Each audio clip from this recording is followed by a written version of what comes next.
An empire called Kaabu existed in the western part of Africa and today found in a country called Guinea-Bissau that people know not about. The empire was founded by a warrior and a cousin of Sunjata Keita called Traore.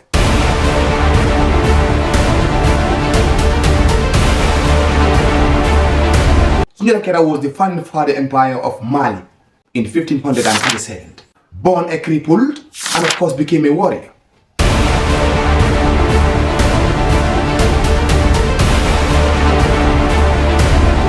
His mother Sokolo of course was a cripple too. When Sunjata became a warrior at the time in the empire of Mali and defeated Sumangul Kante at a famous battle called Krina in 1235.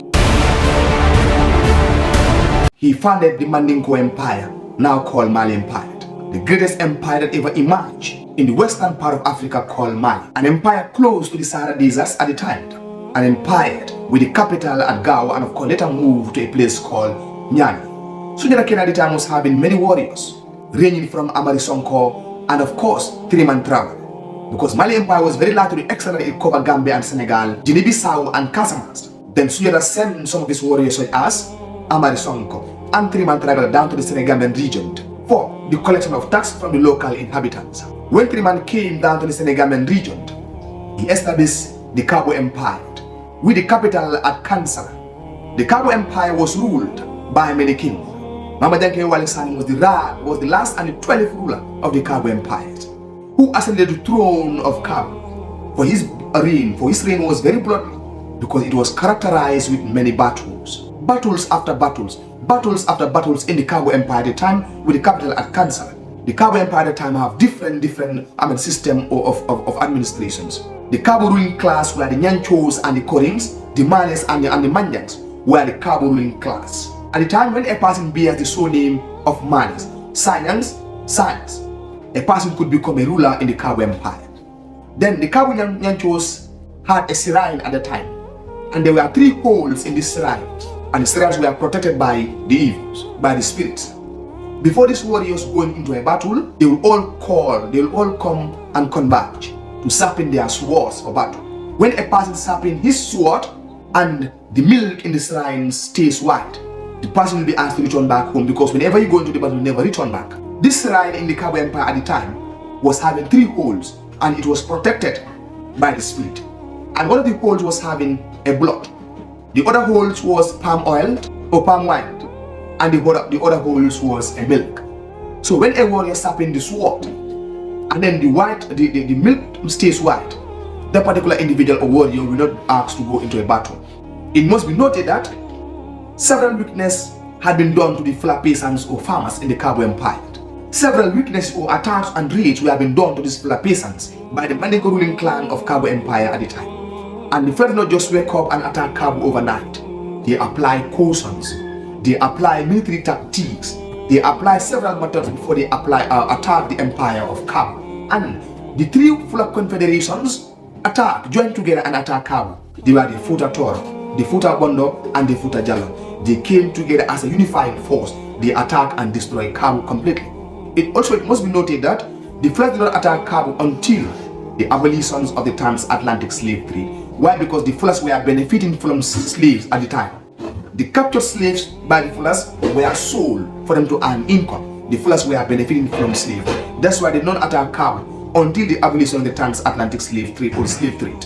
When slave trade was abolished, then they introduced legitimate trade in goods and services. The Fulas were unable to produce cash crop for export because at the time, where they were staying at the time, their lands were not fertile, and Kaabu Empire was blessed with fertile land, rich in resources. So they waited until when slave trade was abolished, they planned a military tactics and they attacked Kaabu Empire. When Kaabu Empire was attacked by the Fulas who were led by Alpha Mono, then Kaabu Empire was completely destroyed. The Fulas finally take over Kaabu. And Kaabu Empire was destroyed, and Mama Janke Walisani was killed, who was the 12th and the last ruler of the Kaabu Empire. When Janke Walisani was executed, the Fulas invaded different towns in the Senegambian region, such as Jimara, Kantor, and many other towns. And they were all joined together, then called Fuladu Empire. And the empire was established in 1870 by Alpha Molo, who was called Molo Igebalde. Alpha Molo was an elephant hunter and a warrior who led the Fulas into a battle against Mama Janke Walisani and his people. Janke Walisani and his people were defeated in a battle. This was the greatest battle that ever existed or transpired between the Mandingos and the Fulas in the Senegambian region. The Fulas had a well-established army, well-equipped and well-trained. They decided to attack the empire of Kaabu because several wickednesses were being done to this Fula peasant or farmers. The Mandinkas were the ruling clan of Kaabu. They attacked the Fulas and take their properties. Most of the Fulas were executed at the time. So the Fulas, they waited, they planned. They used different military tactics and methods. Then they attacked the empire in different angles. Then Kaabu Empire was brought to an end under the reigns of Muhammad Wali Sani. And finally, they established the Fuladu Empire. What are the reasons why Kaabu Empire was attacked? But it must be noted that there are other empires that were emerged before Kaabu Empire. It was Ghana Empire with the capital at Kumbisali. The Ghana Empire started life as a small kingdom called Auka, and the empire was founded by the Sarahules known as the Soninkes. Ghana Empire was blessed with gold, that's why it was called the Gold Coast. It was the first empire to emerge in Western Africa, Ghana Empire. And this empire was attacked and destroyed by the Almoravid in 1076. The real founder of the Ghana Empire were the Sarahules. Once in each and every year, they will offer a virgin girl as sacrifice to a bee snake in Ghana. In a particular year, the girl who was to be offered for sacrifice, the girl escaped, which brought famine, which brought drought in Ghana Empire. And of course, people like the Sarahules, they migrated, they left Ghana, and the empire was attacked by the Almoravid in 1076. Ghana Empire declined. And when the Ghana Empire collapsed, then another empire emerged called Mali Empire, which was founded by Marijata, who was called Sunjata, a Mandingo warrior, who came from a small town in Mali called Manding, Kangaba. He was born a cripple. For 7 years he was unable to walk because his mother called Sokolo was also a cripple. At that time in Mandinga, the hunters and some of the Marabu, they described Sokolo to the father of Sunjata to marry Sokolo, because Sokolo was to give birth to a warrior, and that warrior came to be known as Sunjata, referred to as Marijata, the true Mandinka warrior and the founding father of the Mali Empire. When Sunjata became a warrior, Sunjata and his people, his mother and his sister, were driven away from Mali Empire by his brother called Dankarantuma. Now, at the time, Manding was invaded by a ruler called Sumangur Kante, very wicked and brutal. The people of Manding had no support. They went and called Sunjata to come and help them from the brutality and the cruelty of Sumangur Kante. Then came Sunjata and his soldiers.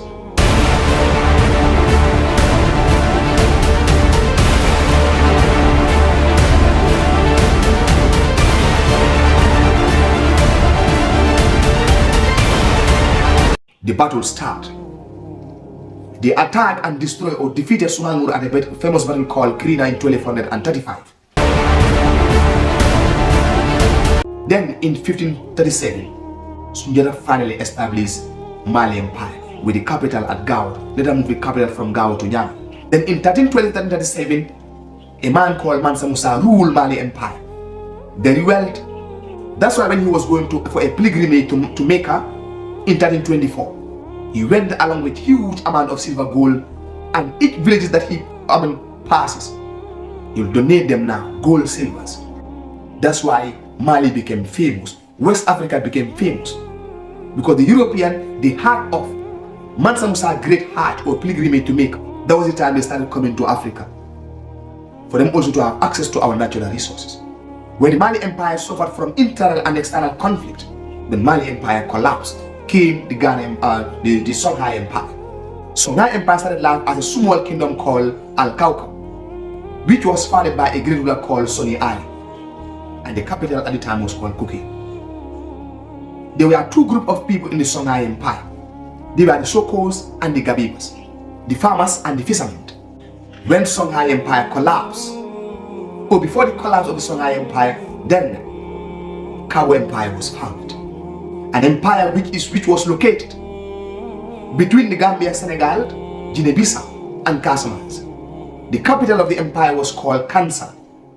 There were many kings who ascended to the throne of Kaabu. Janke Wale Sane was the last and the final ruler of the Kaabu Empire. And his tenure or his reign at the time was very bloody because it was characterized with many battles. Different attacks and raids were done to Janke Wale Sane and his empire at the time. The Nyanchos and the Koring of Kaabu came from a woman called Balaba at the time. Then the people who could rule Kaabu Empire must come from the Nyanchos class. The Korings, you must bear the surnames, the Manas, the Sanes, the Manyans, and the Sanes. And this ruling clan had a time, they had a shrine which was protected by a spirit with 3 holes. And this shrine was having 3 holes. Each of these holes produced something. One of the holes will produce milk. One of the holes will produce blood, human blood. The other hole will produce palm wine. The warriors of this ruling clan will come and sharpen their sword, ready for battle. Every time there's a battle, they will be called upon to come and sharpen their sword, ready for battle. It was nice. When they are now sharpening their sword, when a particular warrior is sharpening his sword and the milk stays wet, the person will be asked to stay away, because whenever he go to the battle, he will never return back. So the Fullers also did not attack Kaabu overnight. They applied cautions. They took their time. They studied Kaabu Empire. They know different, angles in which they are going to lay their attacks. They had well-standing army, equipped with weapons. Because Kaabu, of course, the people of Kaabu, they are soldiers. The soldiers of Janki Walsani also. They were strong and they can fight. In Guinea-Bissau, Gambia, Senegal, and Casamance at the time. The Fullers also did not attack Kaabu until when slave trade was put to an end. Because the Fullers, their major source of income at the time was from the slave trade. When slave trade was put to an end, legitimate trade was introduced, the trade in goods and service. The Fuller settlement at the time, their lands were not fertile. They cannot grow crops and their animals cannot graze or could not graze. They decided to attack Kaabu, and their attack was a well-planned one. Well-planned. That's why when Kaabu was attacked at the time, finally it was conquered. And when Kaabu was attacked, it was attacked by 3 Fullers confederations. The Fullers from Futa Bonda, the Fuller from Futa Jalan, and the Fullers from Futa Tori. They all came as a unifying force. They attacked the empire of Kaabu. Then Janki Walsani and his people were defeated. The Fullers were led by a warrior called Alpha Molo. Alpha Molo, whose real name was called Molo Igebalde, a warrior and an elephant hunter who attacked and destroyed Kaabu Empire. Janki Walsani and his people were defeated. What are the reasons why the Fullers invaded Kaabu Empire at the time? Political reasons, social reasons, and economic reasons. The economic reason was the Fullers or the Kaabu Empire was very wealthy at the time. They were having natural resources. The empire was very rich in natural resources.